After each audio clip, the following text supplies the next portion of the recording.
Hello, everybody. Welcome to the Learn, Create, and Grow webinar series on Rotoscope, powered by Technicolor Creative Studios Academy. My name is Nikita, and I'm a Global Training Coordinator for the Academy. It is a pleasure to see all of you here again today. We are delighted to have you on board, and we hope you'll stay with us all the way through the webinar to be able to win some exciting prizes. With the Learn, Create, and Grow webinar series powered by Technicolor Creative Studios Academy, students and artists can gain an insight into the VFX industry and how various departments operate. Each month, we release an episode that allows artists like you to explore a wide range of topics through VFX masterclasses. Our focus for this episode will be on rotoscope.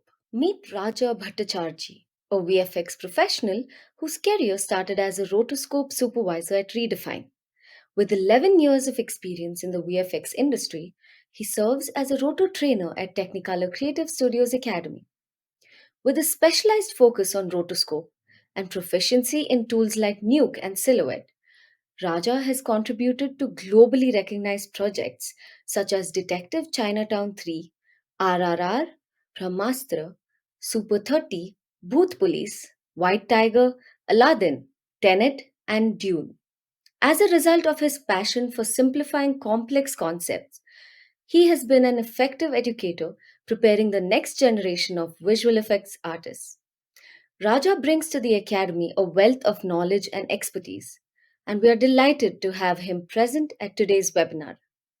If you have questions, problems, or experiences related to Roto, please use our chat box to get in touch, and Raja and the team will get back to you as soon as possible. Thank you, Nikita, for the kind introduction. I am Raja Bhattacharjee, Roto Trainer at Technicolor Creative Studio Academy. I'm excited to share my expertise with you all. Without further ado, let's get started our webinar on the art of Roto. As a result of this webinar, you all gain a clear understanding of what is rotoscope, how does it works, why it is required in VFX industry, and what type of work does roto artist perform, and the case study of deep rotoscoping too. A deeper understanding of how rotoscope works and its importance require an understanding of the filmmaking process. There are three important stages in the filmmaking process: pre-production, production, and post-production. In this webinar, we will mainly focus on post-production. Today, almost everything is possible thanks to amazing and seamless visual effect works in the entire VFX pipeline. Rotoscope acts as a supporting department for the compositing. Rotoscope is used to create an animated sequence by tracing over the live action footage frame by frame, which produce a graphics asset for both animated and live action project. An artist who is responsible for this role is known as a roto artist.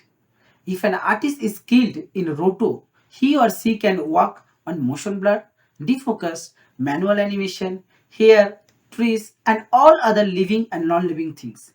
As you know, rotoscope is a base department of VFX and a supporting department of compositing. Filmmaking relies heavily on it to obtain matte from a live action footage. It is important to follow some master principle in order to become a successful roto artist. I divided that into two stages: primary stage and advanced stage. First point of primary stage is planning and analyzation. To begin, we need to analyze the work according to the reference or task and plan according to the given time or bit. Second, manual animation. In this technique, each frame of an image or a video sequence is drawn over the separate the foreground from the background of the image. Next, tracking. By tracking our footage accurately, we are able to significantly reduce our workload and complete the project more efficiently. Next is advanced stage. First point of advanced stage is adding motion blur. An effect called motion blur stimulates how motion appears in a moving object in a photograph. To create motion blur in rotoscope, we must first draw a spline on the middle edge of the object we wish to add motion blur to. Then we must animate the spline for 3 frames, since motion blur is created equally both the side of the spline during the middle frame. Next is defocus area. In some cases, we find some element with lots of blur, while the other element is clear mode. This blur mode is called defocus in technological term. If you have received this type of shot, you will only need to draw and maintain the shape at the middle edge of your image, ensuring that your margin are maintained. Next point, detail area. Whether you come across the tasks such as hair, tree, building, or any other element, you simply need to follow the anatomy, then draw and animate the shapes accordingly. You can follow three basic divisions if you confused with lot of shape division, that is hardcore, core details, and minute detail. The last point is quality check or QC. QC play a critical role after you complete your work. I will show you how you should approach QC during this webinar. When it comes to career in VFX, rotoscope can be very exciting field. Over to you, Nikita. Thanks, Raja. That was a great session. Here's a quick round of trivia to keep you entertained.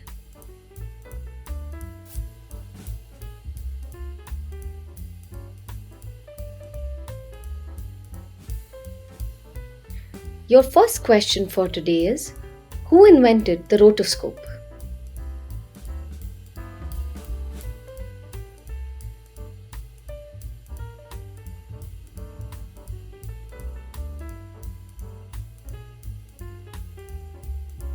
How many types of anatomy shapes do we need to know for rotoscope?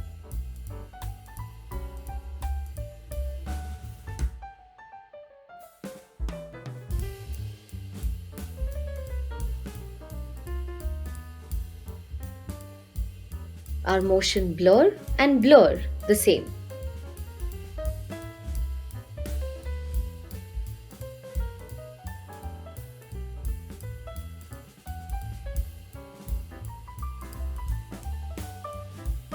Can we maintain defocus by rotoscope?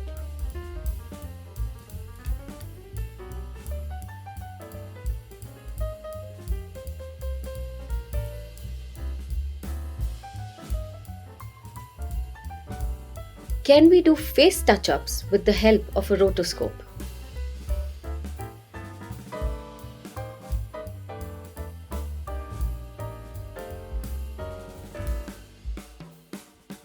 Thanks for posting your answers. Our team will contact the winner via email as soon as possible. Please keep an eye out on your inbox. Having seen a glimpse of what the Academy has to offer, those interested in registering or learning more about the application process are encouraged to click the link at the top right of this video. Links to past webinars are also available on our website linked in the description box. Thank you, Nikita. Let's proceed with the webinar. Inside rotoscope, we have different techniques and some levels to complete a final out. Among them, first one is manual rotoscope. So manual means we need to draw a shape and animate it. So my project setup is done. You can see that is the tree and all those things is available. In the source panel, we are finding that footage as well. So after set up the project, we will find two more sections over here in the interface. First one is tool section and second one is upper row. You can see the left side of the screen, a tool sections is available. If you just move your mouse cursor, you will find the correct one. And its shortcut as well. Like it is a B spline, B is the shortcut. In the upper row, here we are finding that color information, channel information, and gain and gamma. Always try to work on a default mode. Now we need to start rotoscope. Before starting that manual rotoscope or any kind of rotoscope, we need to do two major things, that is planning and analyzations. You need to check the footage throughout carefully. You need to check the reference or task. This is a reference or task for the shots. Here it is clearly mentioned, please complete the marked area rotoscope manually. Working range, and they are just marking in a different color for a different area. Client want that separate mat for the separate marked color area. So your idea is clear. And the planning is nothing. Within that time, how you will be complete, that you need to plan. So after analyzing and planning, you need to set a hero frame. Hero frame is a frame where the object or a element which we need to do the rotoscope is crispy and clear visible. You need to find one frame where each and everything is fully visible or near to 100% visible. In that frame, we are finding that head, both hands and leg. It's a open way. But if I am going towards something like that way, see, it's coming togetherly. So in that frame, we are not finding the each and every part of the element is crispy and clear, where we can take a reference. For that, hero frame is required. So we are finding hero frames. The first frame is our hero frame. Next things is we need to draw the shapes. For that, we need to divide the things. See, first reference we are finding from here. Hand is differently, body is differently, leg is differently, and head is differently. But we cannot complete that hand from here, from shoulder to finger in a single step. It is also problematic because it's not moving in a single direction. See, I am showing you a anatomy few minutes ago. This is a human anatomy. Now I will be making some dots over here. See, some red dots is finding over here. Those dots are joint of a human body, from a shoulder to elbow once, for the forearm from elbow to wrist portion once, from wrist to fingers one. So in that way, if you finding the joint or create the joint first in that analyzations time, it is a little bit easier process to identify how I will be or how we will be complete or drawing the shape smoothly. So in the first frame, before drawing, we need to take a layer in the object list. See, add layer from here. Take a layer. Then I'm taking a B-spline over here. Okay. After that, see, I'm start drawing over here. Suppose I'm starting that hand once first with the shoulder area. See, I'm just drawing a little bit roughly. But it's not like that. It's a garbage shape. You can see I'm just maintain fully. One more things in animation is important, that is a keyframe or key. See, when I am just drawing or just adjusting any kind of things, one point is automatically arisen in the number of frame. That is a 61 frame. This is also a 61 frame. That point is called key. See, I'm just making two shapes, right? 2 or 3 shapes. But if I check that alpha, is it looks like a human hand? I think no, because some cutting is available over here. But in our body, there is no cutting. It's a linear way. So it means it's a wrong type of shape division or drawing. For that, we need to maintain a proper merging over here. For the merging purpose, whenever you are drawing the shape, you just take 1 or 2 vertex extra. That point is called vertex. That extra vertex, please take before start animating. After start animating, if you are adding that vertex, your previous frame animation will be destroyed. So now if I am checking, see that curvy area is disappear and it's a linear way. Looks like a alpha mode and it's just a inward mode. So whenever we are just checking the things, we need to check on that way. That 3 type of things. Is it going good or bad? So you can see here is little bit outside. So we need to complete in a proper way. Taking one more shape, take a B-spline, B, and take a different shape for the wrist area. I'm not taking that finger in that same shape. So it will be problematic when I will be animating that things. Next, I'm taking one more B-spline as it is in a merge mode. So I am just taking in a 2 section. Please take time while you are just drawing the shape, because without proper shape we cannot complete a perfect animation or you are not getting a perfect output as well. Drawing shape is a play major role or vital role in your animations. If your shape is not correct, you cannot expect a proper output. The thing I think is completed. Here you can see some little bit cuttings over here. It's mean we need to cover that area as well. See why that cuttings is available, but I'm maintaining that proper shape over here. After that also that cutting is available. I have some reasons over here that I will be showing you some upcoming minutes. Till now for the manual animation my shape is ready and you can see it's on a perfect mode. See, no cuttings or curving is there. We can easily found it's a human hand. Next we need to do the animations. For the animations I'm starting or selecting throughout the hand shape, but as of now I'm just going towards the next frame. The going to next frame, it's a X. X is a shortcut key. See, it's, and I'm just using that thing. See, it is matched. Little bit it is not matched here, so I'm just match like that way. Yeah, it's match. In the same way, going next frame, select throughout that because the motion in a single direction. That's why I'm taking all the shapes togetherly and animating. I'm not selecting any kind of vertex for the animations because if we are just changing with the vertex, that time we may lead some jitter over here. So that's why I'm just avoiding animating with the help of the single vertex. I'm just taking throughout the shape and try to transform it. This is the fourth frame and I'm just going like that way. I'm just using the transform node. In that way we can do it. Perfect. So animation is perfect. How I will be animating the things? I am going towards a 1 frame and start animating. This technique in manual animation is called a frame by frame animations.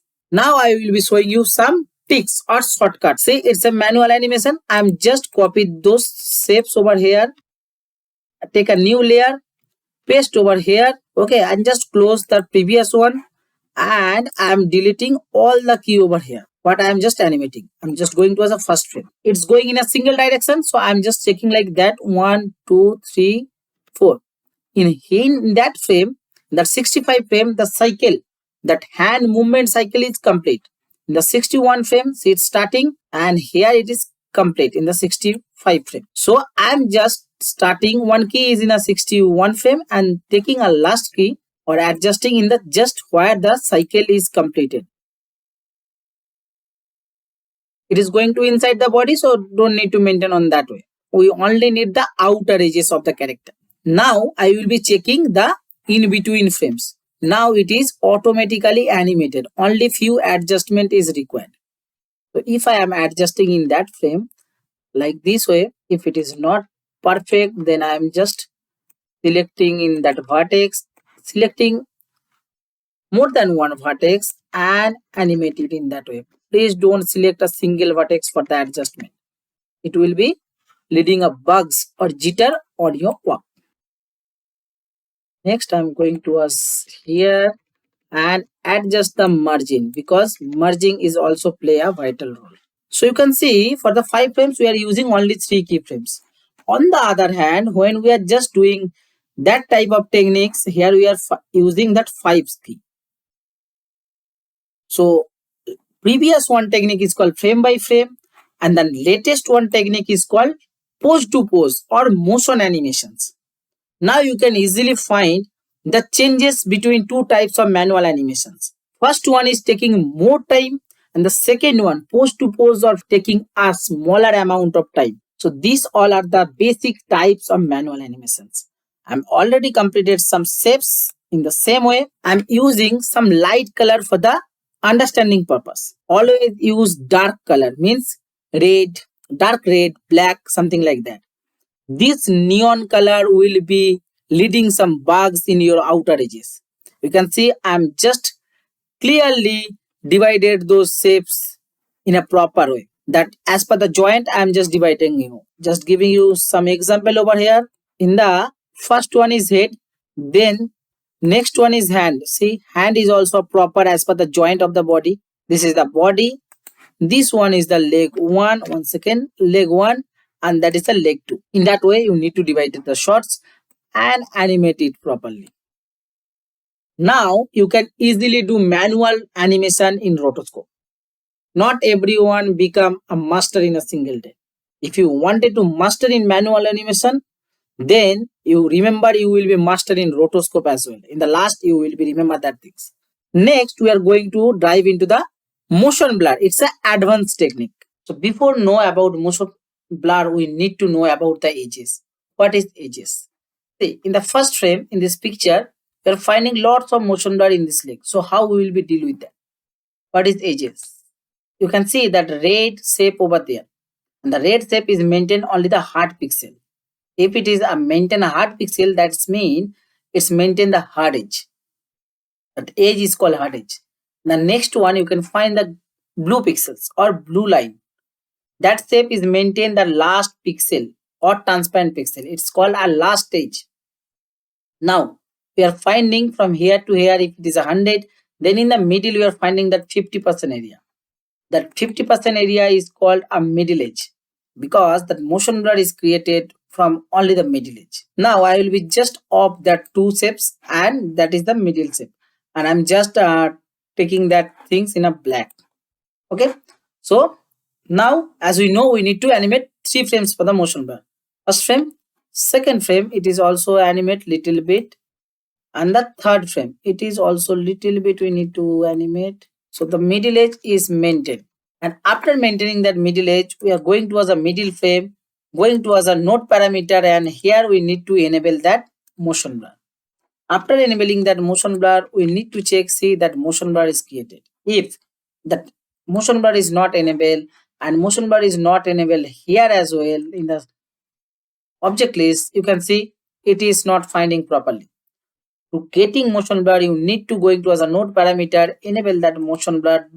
Please don't do any kind of changes here. Shutter angle, shutter phase and samples. Now we are just enabling that motion blur. You can see that motion blur is created in that frame. But in the previous frame, in the upcoming films, that motion blur is not created.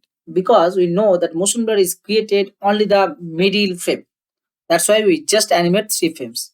The question is, if it is the first frame, then how we will be matching that motion blur? For that, we need to take a dummy frame like that way and just animate that things in the dummy frame as well. It is called a fake animations. After completing that fake animation, you can see that frame, you also find then that motion blur. Going to us here, see that motion blur is finding. Now you can ask me a question, sir. You are experienced, so you can easily do that thing. How will we do that things? For that, I have a shortcut over here. Just close that things, and I'm just taking a circle or square over here. That square, you can see that square we are finding from here, and the shortcut key is shift is. So I'm taking a square. So in that square, what I will be do?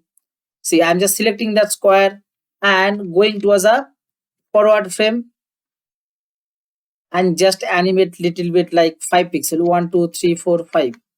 Then I'm going towards one more frame, then I'm just animate that 1 2 3 4 5. So you can see that in the middle frame that object is here, forward frame object is going towards this side, and the backward frame is object is going towards this sides, and we're finding that motion blur in the middle frame. That motion blur is finding, but in that frame motion blur is not created properly. Something like hard edge is coming, or it looks like a cutting over here. So this is the one type of motion blur. We will be going in the middle frame once again and take a one square over here. So I'm taking one square over here, and in the backward frame we just need to going towards the upper side. Just select that shapes once again, select that shapes and going towards upper sides. In the middle frame no changes is there. In the forward frame I'm just changing in the down side. And if we are just checking that motion blur right now in the middle frame, you can see that motion blur is created. Right now know about the vertical and horizontal motion blur. One more things and important things, that is the trigonal or diagonal motion blur. For that we again take a square over here, and in the backward frame we are just move it angularly, means like a top angle. In the last frame and this frame, backward frame, we are just going towards a down angle. In the middle frame we are finding that a motion blur perfectly. That is called a diagonal motion blur. So horizontal, vertical and diagonal. Please first practice this square shape animation at least 20 times per day for 15 days. If you do that thing, you will be understand how the motion blur is created and in which way we have to be moved, then which way we have to be getting that motion blur. In that way, you have get a clear idea about motion blur. Where we need to animate, where we need to do not animate. But here, one more things. See, that motion blur is finding a lines way, but we need that things in a smooth way. How to get that smooth way? For that, in the node parameter, we are finding a shutter angle, shutter phase, and samples. Only you need to just change or increase the amount of value samples. For that, we have to be just increase in a multiple way. Means 16, 16, 32. 32, 32, 64. I am just going towards here and just make it a 64. So whenever we are working, we will be working in a default mode of samples, but when we will be submitting the work, that time we will be submitting on a greater amount of samples over here. Now, what you have to be do? You have to be just going towards any kind of sort what you are just getting for the exercise. When you are analyzing that time you need to understand how that motion blur is created or where we are finding motion blur or what type of motion blur we are finding over here. As per the type, we need to just follow the types. We know the motion blur types and we need to follow that things. On that, we need to create that motion blur. See, that motion blur is created. Please don't use multiple shape to create a motion blur. Use a proper shape motion blur and maintain that middle edge. Whenever you are maintaining that middle edge, it looks like a little bit outside. But believe me, for getting a perfect motion blur, we need to maintain that things. Otherwise, we are not getting that motion blur till that area. You can see that there is a hard edge. If I am just going towards alpha mode, see hard edge still here. And we are finding some in that area, that last pixel of the cloth. You can find the last pixel of cloth. We need to match that things also. Next one, we are going towards about a hair rotoscope. How we will be doing that things and defocus rotoscope. So this is the another project setup for the hair rotoscope. Hair rotoscope can be challenging as it's require an advanced skill. But with the proper steps and techniques, we can achieve the desired result and deliver exactly what client wants. So in production or whenever you are just start exercising, you can receive that type of shot. This time, please don't be scared to see how much details is over here. Another important thing to keep in your mind that is hair rotoscoping required a lots of patience. So whenever you are receiving that type of shot, first analyze the shot. In that analyzations time, just need to divide it into three categories throughout the hair work. What is that three categories? That is hardcore, core details, and hair details. First one is hardcore. What is hardcore? It is referred to the area in the middle of the head where we find the most detailed hair information. It means it's a solid area where we are finding only the hair information, no other BG information or something else. So that area is called hardcore. Next one is core detail. What is core detail? Core detail means in between a hardcore to the last hair minute details, that area, which is broad, prominent or in loot mode. That is called core details. So hardcore and core detail is clear. Last one is hair detail. What is hair detail? It is refer the area where every hair follicle is individually visible and prominent. That is called hair detail. So we find the three categories: hardcore, core detail, and hair details. In the industry, there are two types of shapes commonly used for the hair detail. That is closed spline and open hair spline. However, we generally prefer to use closed hair spline for the hair detail as they tend to produce more favorable result. See, for the example, I'm taking a layer for the rough thing and I'm taking a shape over here. It looks like here. It's an open shape, right? If I'm just checking towards here, we are not finding that opacity. For that, we are just going towards our object list, and in the object section, we are finding that stroke white and using that stroke for the 2. Enter. You can find the stroke or the mat is visible in that open spline. Okay. Next, I'm just taking one more shapes over here, going to as a normal mode and taking a shape like that, like this, same. It's a closed shape. So in that section, you are finding, see, I'm now going to as a alpha mode. See, what is look like a actual hair? That one or this one? As per the anatomy, how our hair follicle is looks like. I think this one, because here we are finding some blunt area and here we are finding some pointed area. That is our hair follicle. But here it is looks like a line. The mat thickness from here to here, it's equal. So it looks like a fake. It is not a proper shape of hair. Also here we are finding a lots of information. Anyone can easily say it's a hair, but this is not like a hair. That's the reason we are not using that open spline. We are using a closed spline for the hair details. Open hair spline can often lead to bugs and issues during compositing, which is why we just avoid the thing.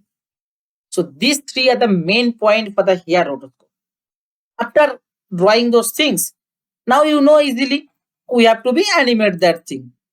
And we can easily animate that thing.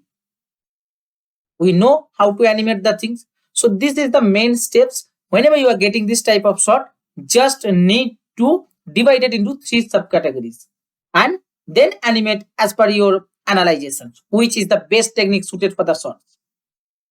Okay. Next, I am going to as a defocus. So what is defocus? Can anyone tell me? Okay, I am just sharing with you guys.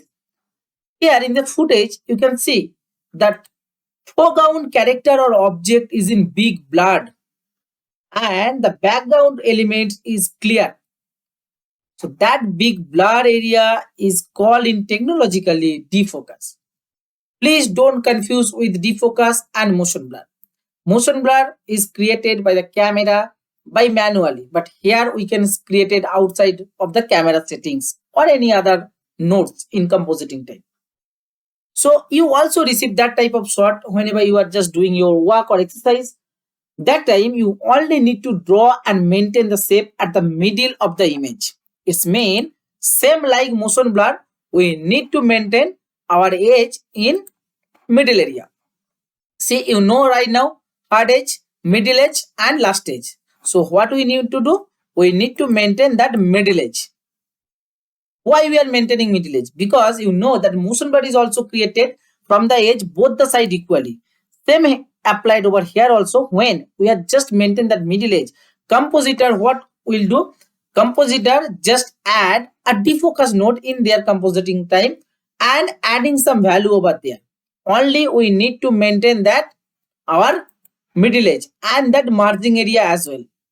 See, if you are just not maintain that middle area properly, so your defocus is also will be jittering on that time. That's why we need to maintain that margin properly and animate as per the middle area. So this is the main concept about the defocus. Right. I'm describing almost everything in rotoscope, like manual, like motion blur, like hair, like defocus. I'm not describing one thing. What is the thing? That is tracking. So why I am not describing that thing right now? What is the reason behind it? Don't worry, I will tell you after some time. So tracking. What is tracking? Tracking is an important and exciting component of our industry. The primary reason we use track to save our time on a time consuming area. So in Sillout, see, this is the tracking option and the shortcut key is Shift T. Shift T. Okay. Once again, this is the footage. I'm going to the tracking safety. So here we are clearly finding the point track, planar track, and Mocha track. But for the rotoscope purpose, we are mainly use 99% time point tracking and Mocha tracking techniques. So in the point track section, what is point track? It is also called a basic 2D track, where we are just selecting one point which is prominently visible throughout the footage. Then we are just track those point. After that, we are just use those translation data and apply on a shape. How? Just I'm going towards here, see create. I'm just going little bit overview. I'm selecting from here, see this is visible. I'm just setting little bit over here, little bit over here. I'm not changing any kind of things over here. Just start tracking. See, we are finding the tracking is going perfect. So our translation data we are receiving over here. Now the next thing is we are just taking one layer, selecting the track as well. Then we are finding that apply options. If we do that thing, see that positions means x-axis, y-axis is enabled, but the scaling and rotation is not enabled. Why? Because in that point track, a single point track, we are just taking one point. So in single point track, we are getting only the translation data. We are not finding the scaling and rotations. So our track is easily copied on that layer. See that layer transformatic, it is copied. Now we are just minimize that things and take over here and just draw the shape over here in the first frame from where we are just start tracking. It is an overview to know how the tracking is works. Always please remember, whenever you are just draw a shape should be proper and crispy. Otherwise, you are not getting a perfect output. Now, in this frame, we are not finding a proper edges, but as per the anatomy, we know how it looks like. So, based on the anatomy knowledge, we are just drawing the shapes. Now, if we are just checking, see, it's going perfectly. Now, you can easily tell me, see, in the manual animation, for this much frame range, we need to add 86 frame. So 86 key. But here we are just using one key. So it is the easier process. So why we need to maintain in the manual animations? See, in above all techniques, whatever I am showing you guys, that all mainly basing on manual animation, because not every time you are getting a tracking data in every shots. Tracking help us and reducing our workload. It's true. But not every shot, not every frame you are getting tracking data. That time only one option is manual animations. That's the main reason I'm sharing with you guys. If you master in manual animation, you are master in rotoscope as well. So it is help of the single point track. On the same way, if we are just getting or taking two more tracks over here, like create, like I'm taking from here, one, here from here, another one from the opposite angle, something like that area or something like that area. So I'm just taking some rough tracks over here. So I'm taking 4 tracks and just started over here. See, tracks is done. In that case, if we are just applying those tracking, 4 tracking in a single layer, I'm just taking one layer over here and apply over here. You can see that corner pin tracking data is active to the layer. It means it's a 4-point track, also famous as a corner pin. So after that, we can easily draw that things. See, I'm just taking a square to show you how it's work. It is for the understanding purpose. See, it's work. That is called 4-point track. Same way, if we are just taking one more layer and using 2 track and apply over here. Whenever we are applying that things, you can see now that scaling is also enabled, rotation is also enabled. And it's okay. In the same way, if we are just taking one circle over here, it is also rough for understanding how the track is going perfect or not. See, it is also going smooth. No need to do any kind of other things. Only we need to add one key in the last. So that many frame range we can easily animate only help of the 2 key.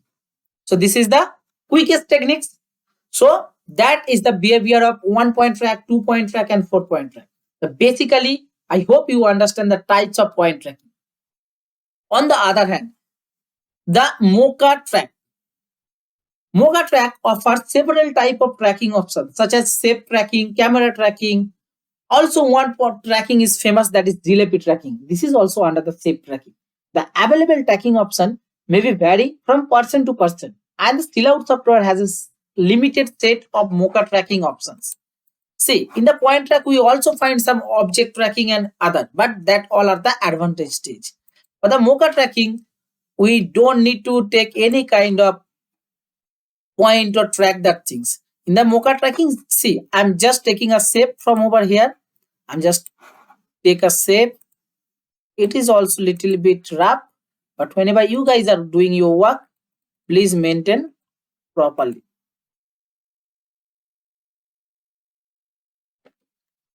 So I'm just again, just take the things, select the layer, shift T, shortcut for the Mocha track, and in the short, you can see we are just finding a translation. Here is no rotation, no scaling. So we are not using any scaling option over here.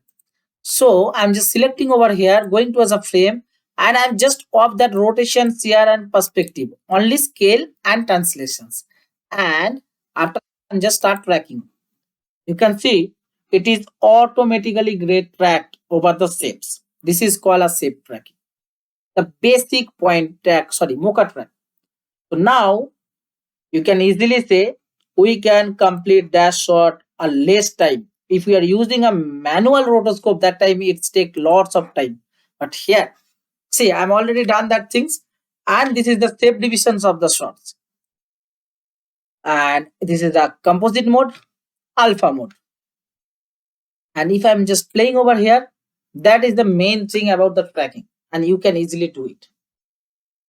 The reason, again, I'm telling the reason I'm not sharing that thing firstly, just because not in every shot you are getting the tracking options. Sometimes you are getting a half of the frame range with tracking, then half of the you need to do the manual animation. Sometimes in any sorts, the tracking options need not available over there. In that case, you need to do the manual animations. So in that way, we will be completing that things. And now we are already learn about rotoscoping, manual rotoscoping, tracking, motion blur, defocus, and hair technique. Now we all can say we already learn all major techniques to do rotoscoping. I know now you guys can deal with any kind of shots. So now we need to focus a few more points before submitting your final output. After completing your work, you need to check the shots it is going perfect or not. That process is called a QC or quality check or self QC. So what we need to check before submitting?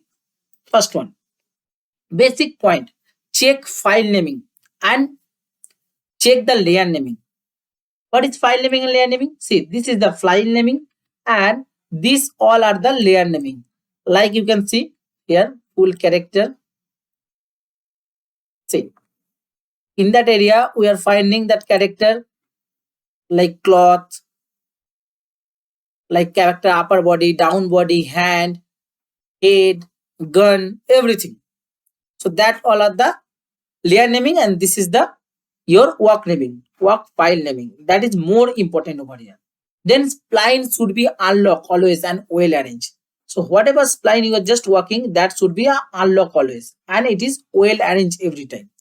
The next point is check the overlay or spline color. Please maintain which you maintain set. See, that was I'm just using that blue color. Not every shot you need to use that blue color, but that overlay color you need to ask your mentor first. Then don't use light color for the spline. See, again I'm saying please don't use any kind of neon color or light color like white, yellow, green and all. Just use a dark color like dark red, black and etc. See, here I am using that green for the better visibility purpose, but whenever you are working, please don't do that things. After completing that basic points, the primary process of self QC, please follow the reference and arrange the layer. See, in the first manual animation, we are just following that reference. So as per they are just dividing and what they want, we need to break down that area. As I'm just break down here, the upper body, down body, hand, character, head, etc. Next, motion blur should be always on and invert the overlay. See, you know that motion blur. So whenever you are just start working, you after completing the shape, you need to first enable that motion blur from spline, then motion blur from the object parameter or node parameter. After that, you can start animations, right? So, and Invert mean that one. I'm just inverting over here just because better visibility on outer edge. But in the other hand, if we are not doing that things and we are just going towards the alpha normal mode, in that mode, see here we are not finding the proper outer edge information. And it also lead to be a bug in your work. To checking that outer is proper or not, please always invert the alpha. It is founding on the node parameter sections. See, next, our edge should be 50% always and consistent. Why? Because in the 50% area, if you maintain, then only we can find a perfect motion blur or defocus or any kind of things. Otherwise, it will be may bug a jitter and other all. Check background frame and foreground frame or forward frame for the understanding outer edge. It's mean if you selecting that things and after that just check backward frame and forward frame to check your edge is on a perfect area or the spline is perfect or not. If that vertex is moving a singly or independently, it's mean your work have a corrections. So that's the main reason to check backward frame and forward frame. When you play your shot, check the overlay for the outer edge details. Like in overlay mode, you just check once your shots, it is going perfect or not. If anything, we are finding a correction in that frame, we need to pause over here. Then we are just adding some correction adjustment over there. Next, matte hole. It is important. Take matte hole in alpha mode. See, in the color output, you cannot find that matte hole, but in the alpha output, you are finding some holes. See, that holes. Why we are finding? We are finding when the lots of shape we are just adding for the specific area, and that area in the junction area we are finding that matte hole. But in that case, it is actually a hole over here. You can see that is a gun character is a background, but sometimes it's finding in the middle of the area. Like I'm just showing you. If we are just going towards here little bit, see that area is fine. See that is called matte hole, and that is actually not required in our final output. Okay, so the basic primary process and basic point is covered over here. If you follow all those basic points and tips, you can easily reduce the number of corrections and your QC is done. If your QC is done and you satisfied with your output, then you just submit your shot towards your mentor and take a feedback over there. Then try to adjust or address those feedback for the final. So now whenever you are just starting any kind of shot, first use the analyze your shot, then check which technique is best suited for the specific area, then planning, then you can start work.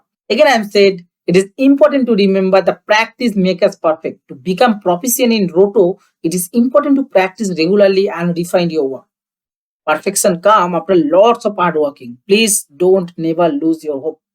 I hope it was informative. Signing off now, but remember, we will be waiting for you at Technicolor Creative Studio Academy. Apply today to start your journey towards becoming a roto artist. Over to you, Nikita. Thank you for joining us for today's informative and engaging webinar. I hope you enjoyed it and found it valuable.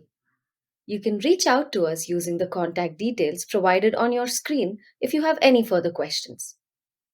There will be a recording of the webinar available on our YouTube channel, so feel free to share it with anyone who might benefit from it. Be sure to follow us on social media for updates on upcoming episodes and exciting content. It was a pleasure to have you join us, and we look forward to welcoming you back in the next installment of the Learn, Create, and Grow webinar series. Until then, take care. Bye bye.